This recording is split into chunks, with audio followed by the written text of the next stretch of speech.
Welcome to Redbeard and the Den of Tools. Howdy ho, guys and gals, it's Red, your friendly neighborhood tool bear. And today, well, I have a confession to make. My name is Red, and I'm a gadget addict. I'm sorry, I'm so ashamed. Yeah, it's true. The bear here has a problem. And one of the problems with this is the fact that when you have a YouTube channel like this, basically every factory in China wants suddenly to be your bestest buddy in the whole wide world. Yeah, we get emails pretty much weekly, probably 2 or 3 a week as a matter of fact, from companies trying to get us to review their crappy, knockoff gadgets. And for the most part, I'd like to say that I say no to most of them. And for the ones that do send them to me, I would say that honestly, very few of them I do actually review. I'll take a look at it and be like, no, this is not appropriate for my channel. They get the option to send it. I don't promise to review it. I promise to look at it and say, well, if it's of decent quality or something, then yeah, I'll consider it and maybe we'll do a review of it. I have a whole box full of crap that never made it to the channel. That said, recently somebody sent us these off-road lights. Now, because Harbor Freight, we follow Harbor Freight around here a lot, because Harbor Freight is announcing or launching their own line of off-road lights, I thought it would be a good chance to, get these in, take a look at them, and see how Harbor Freight's, Chinese off-road lights compared to, generic Factory X's off-road lights. So they sent them over, we got them, I opened them up. I was pretty excited about them, honestly. They looked like they're pretty decent construction and everything else. But in the end, there was some shadiness going on. But you know what? Let's take a look at the video and get you an idea of what the quality of the light is to begin with. And then we'll talk about how shady a light can really be. Okay, it's nighttime. That's the neighbor's porch lights. We got a little bit ambient light, but not a whole lot. Now, let's plug in. Well, I guess at night. It's fairly amazing.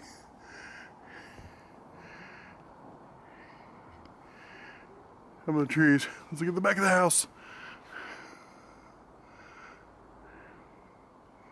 There you can see what kind of light pattern we're talking about. There's definitely a wide beam with a center hot spot.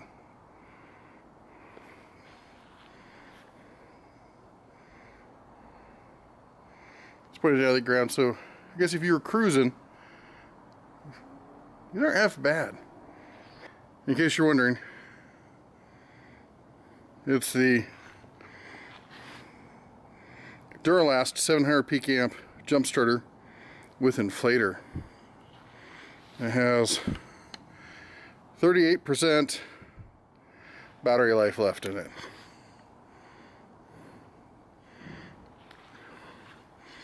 Oh, I'm moderately impressed with this. Of course, I don't remember how much these allegedly cost. So let's go in and figure out how much they cost. Straight from China, 7-inch, allegedly 7-inch off-road lights. They're advertised as 7-inch. Let's see what we got here. That doesn't look like 7 inches to me. Is it diagonal? I don't know how they call these 7-inch off-road lights. That looks like 5.5 inches. Even the whole case isn't set. The whole thing measured diagonally, I guess, is 7 inches. I would call this a 5.5 inch light. First thing we do is, let's see what's inside this. I haven't looked, so this is my first time going inside this thing, so let's see what we got.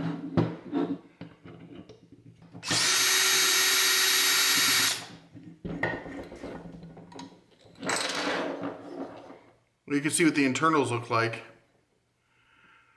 What I find interesting is these fins don't connect directly to the back plate here, so the heat has to travel down, around, radiate, and then up through the spine. I I don't know, but to me it seems like a convoluted method for dissipating heat.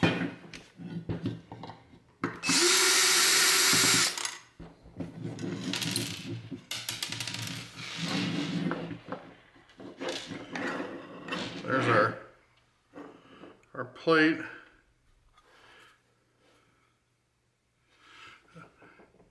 Well, they weren't gentle with this thing when they put it in. It's fairly warped. I don't know if you can see that. And this thing is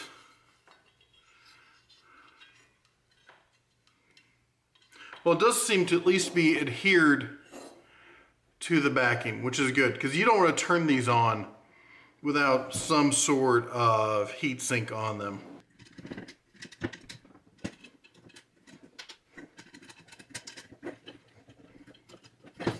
So our reflectors are basic chromed plastic. What we're looking at is 4 banks of 10. 10 down the top row, 10 down the bottom row, and 10 in each of these little smaller banks. This produces a very focused light. I've already tried it to make sure it works. And the light it puts out is, as I said, it's extremely focused. It's not a floodlight, it's more like a headlight, a spotlight.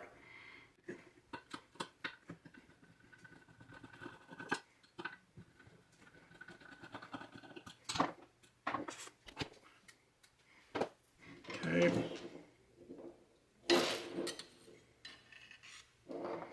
We've got some really basic thermal paste. As you see, it's not very evenly distributed. It's really heavy on one side, very light on the other. And the anodizing on the aluminum, as you see, comes all the way down to here and actually comes into some of the area that's being heat sinked. Now that's going to ruin your connection for heat dissipation. So let me see if I can spread that out some.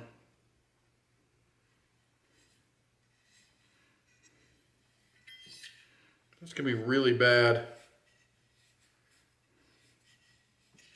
I don't know how much this will help, if any, on something like this.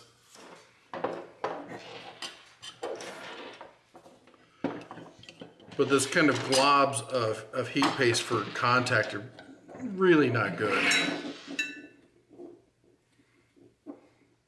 Believe it or not, too much thermal material can be as bad, if not worse, than not enough. You see how thick it is there? Let's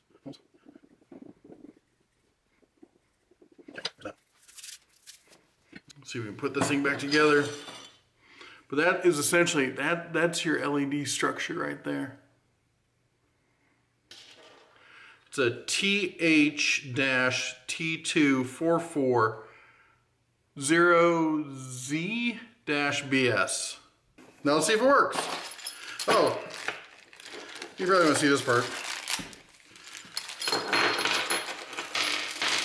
So this is your mounting brackets that it comes with. So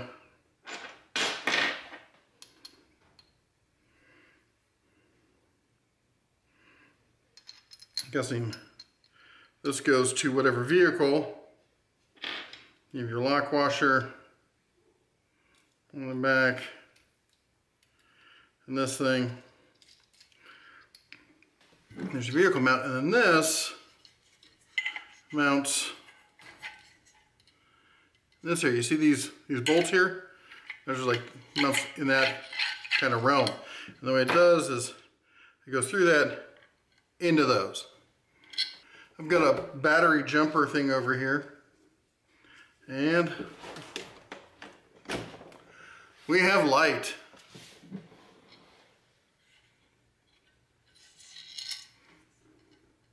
Oh, there we go.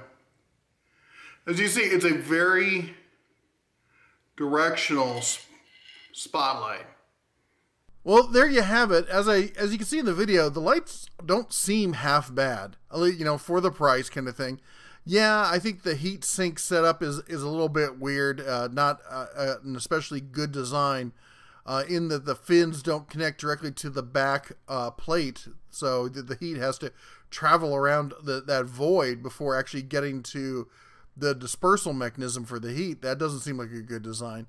The thermal paste goop that was barely smeared on there at all, definitely not a great design. And I'll be honest, the gaskets and such used for keeping this waterproof and dust and sand and everything else proof, or I should say resistant, the IP whatever rating on it is listed as being sand, dust, and dirt resistant and water proof to 1.5 meters. Which, if the top of your truck is going 1.5 meters, you've got bigger issues to worry about than whether your lights are going to keep working. But part of this is they want me to link to their Amazon page. And when I took a look at their Amazon page, here's what I saw. Okay, so the first thing that jumped out at me was the fact that it says 7-inch lights. Now, we looked at this, I measured them. There's no way, shape, or form, unless you're measuring diagonally, these are 7-inch lights. What it comes down to is that they're 6 and something long, so they round up to 7 inches, when most of that, or not most of it, but a good chunk of that isn't even the lights themselves. So calling these 7-inch lights is a stretch, and not exactly, I think, a legit claim. But, you know, I'm willing to cut a company a little bit of slack. There's always some marketing BS going on with companies these days, so you know, the bar has been set pretty low for them. So fine, 7-inch lights. That's fine. Let's stick with that.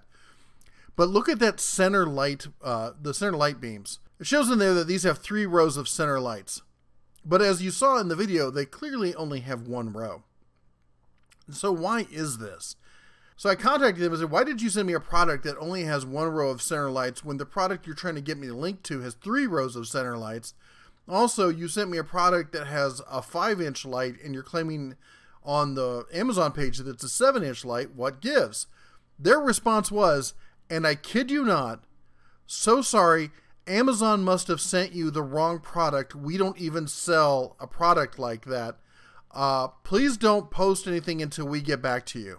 Well, I gave them a day to get back to me. They haven't gotten back to me. I feel that they probably aren't going to get back to me. Because what I realized is this. So this is their page, but if you go to another page on Amazon, because there's only half a dozen other companies selling this exact same light, you see this. And you notice what you see there? 1 row of center lights. You see that fuzzy yellow line above and below that center row?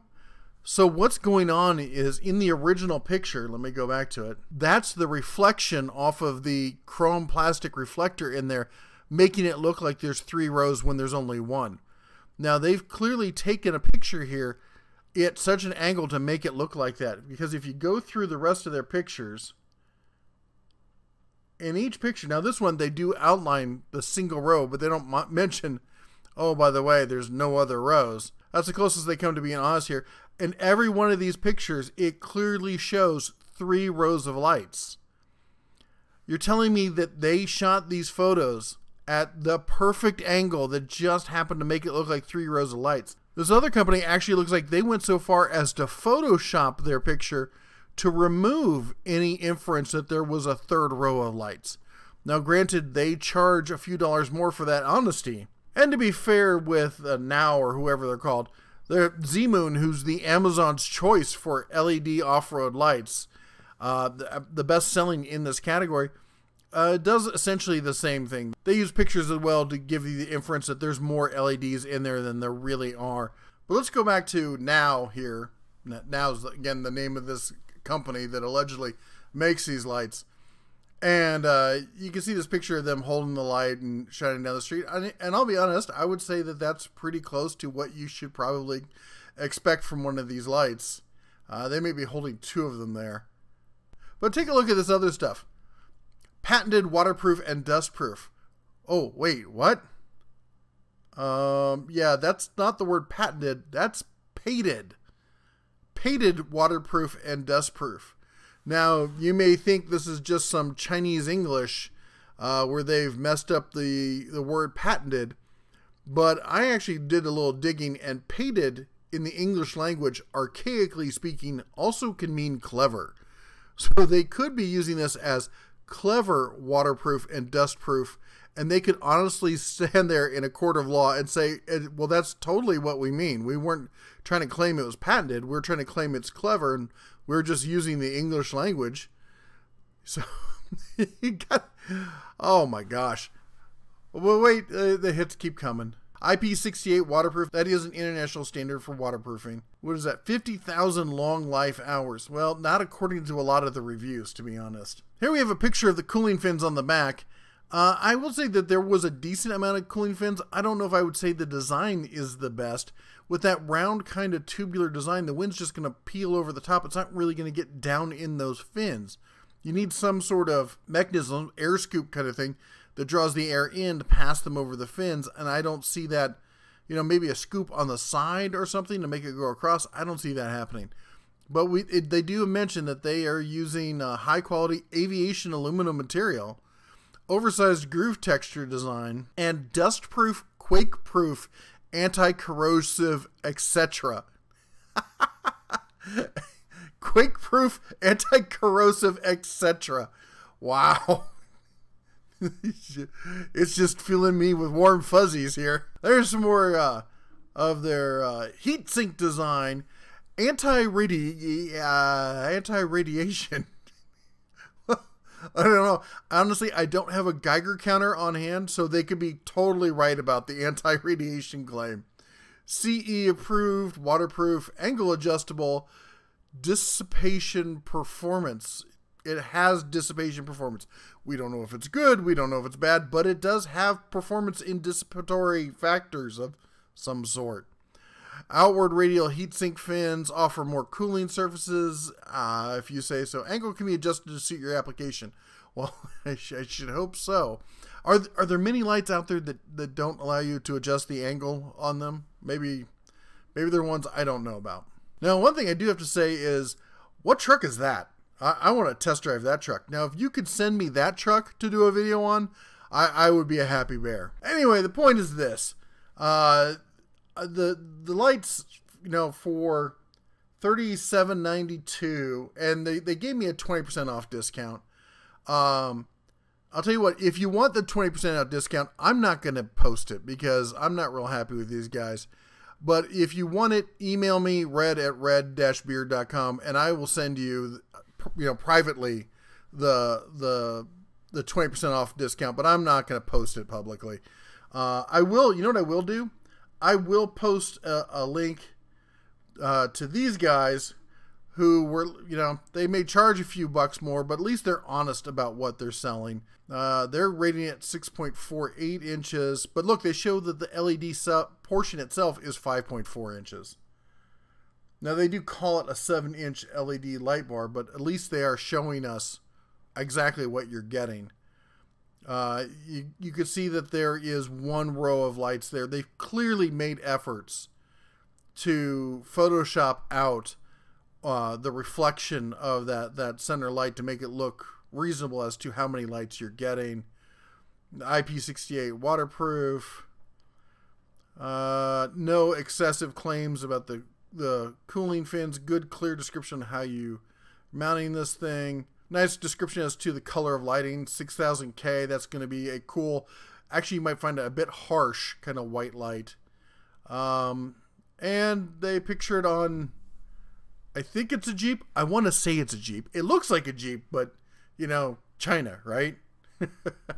I like that little setup on the motorcycle. They get the light bar. You know, I bet I could rig one of these up on one of those electric scooters I got. That might be fun.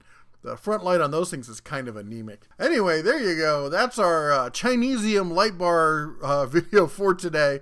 Hope you enjoyed it. Take care, and as always, shine on. Thanks for watching the video. If you'd like to help support the channel, the easiest way is our 1, 2, 3 method. First, chomp that like button, give us a thumbs up, spread the word with the share, and subscribe and ring the bell. Remember, if you don't ring the bell, YouTube doesn't really believe that you want to watch the videos. But maybe you'd like to take it a step further. Maybe you want to go over to Patreon and consider subscribing to the channel for only $1 a month. You can become a Black Bear member and help support the Den of Tools. Also, YouTube now allows us to sell merch directly on each video. Yeah, if you scroll down below the video, right where you see the description, right below that, you should start seeing a little pop-up window that shows you some of the Den of Tools merch. Or pick up a copy of the Home Distiller's Workbook, your guide to making moonshine, whiskey, vodka, rum, and so much more. And we still have the Da Bear shirts available. Links to those items, as always, are in the description below.